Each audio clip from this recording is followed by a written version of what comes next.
ஸ்ரீராம். என்னோடய யூடியூப் பார்க்குறவங்க லைக் பண்ணுங்கள், ஷேர் பண்ணுங்கள், சப்ஸ்கிரைப் பண்ணுங்கள். நம்ம தெலுங்கில் வந்து இந்த பவன் கல்யாண் வந்து இப்போ வந்து திருப்பதியில் வந்து மலையில் வந்து நடந்து போனார். அதை வந்து நடந்து போகும்போது என்னாச்சுன்னு பார்த்தீங்கன்னா, கூட வர்றவங்கெல்லாம் ரொம்ப நம்ம வீட்டிலேருந்து பக்கத்து வீட்டுக்கு போகிறோம், இல்லை பக்கத்தில் 4 அடி தூரத்தில் கடைக்கு நம்ம எப்படி கேஷுவலாக நடந்து போகிறோமோ அந்த மாதிரி நடந்து போயிட்டுருக்காங்க. ஆனால் அவரால் சுத்தமாக கொஞ்சம் நேரத்துக்கு அப்புறம் நடக்க முடியல போல் இருக்கு. அவர் ப்ரீத் பண்ணுறதே பிரச்சனையாகி பண்ணி செவுத்தில் சாஞ்சி உட்காந்துக்கிட்டு சட்டையெல்லாம் தொப்பையாக நனைஞ்சு போய் அப்படியே ஒரு மயக்கம் வர்ற மாதிரி உட்காந்துருக்குறாரு. எல்லாம் விசிறுறாங்க, தண்ணி கொடுக்குறாங்க. அப்புறம் கஷ்டப்பட்டு மேலே ஏறி போகிறாரு. அந்த மாதிரி தான் சீனரிஸ்லாம் காமிச்சாங்க. ஆக்சுவலாக ஒரு 10 இயர்ஸ் பேக்கு ஈடிவியில் ஒரு ப்ரோக்ராமுக்கு, சமையல் ப்ரோக்ராம் தான் நான் போயிருந்தப்போ, அங்கே வந்து மேக்கப் ரூம் இருக்கும். அந்த ரூமுக்கு வந்து சாவி வந்து அந்த ஆஃபீஸ் பாய்கிட்ட இருக்கும். அந்த பையன் அந்த சாவியை எங்கேயோ காண போட்டாப்புல.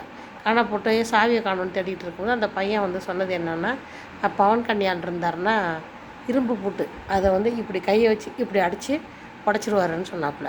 அது எப்படி உடைக்க முடியும்னு நான் கேட்டேன். அவ்வளோ நிஜம்தாங்க அப்படின்னு சொன்னார் அவர். அது நிஜமாக பொய்யாங்கிறது நம்மளுக்கு தெரில. ஆனால் அவர் பேரே வந்து பவர் ஸ்டார் பவன் கல்யாண் தான். அப்படிப்பட்டவரால் ஏன் இப்படி நடக்க முடியல? மற்றவங்களாம் நல்லா ஈஸியாக நடக்கிறாங்களே. அப்படி ஒன்றும் ஜாஸ்தி வயசு இருக்காது, 55 வயசு இருக்கலாம், அதுக்கு மேலே இருக்காது. காரணம் என்னன்னு பார்த்தீங்கன்னா, இப்போ அவங்கெல்லாம் வந்து ஹீரோங்கிறபோது ஹெல்த் கான்ஷியஸோடு தான் இருப்பாங்க. எக்ஸசைஸ் பண்ணுவாங்க, எல்லாம் பண்ணுவாங்க, அதில் உடம்ப ஃபிட்டாக வச்சுக்குவாங்க, எல்லாம் இருக்கும். இருந்தாலும் சாமானிய மனிதனோட வாழ்க்கைக்கு வந்து அவங்க தூரமாக தான் இருக்கிறாங்க.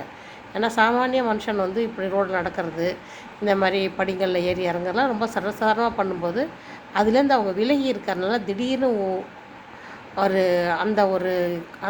அந்த வளையத்துக்குள்ளே போகும்போது அவங்களால அந்த அட்மாஸ்பியரை அந்த உடம்பு ஏற்றுக்கலான்னு நான் நினைக்கிறேன். அதான் ஆச்சரியமாக இருந்தது. அது ரொம்ப அதை பார்க்கும்போது எனக்கு ரொம்ப ஆச்சரியமாக இருந்தது. பவர் ஸ்டார் பவன் கல்யாண் இல்லையா, அது.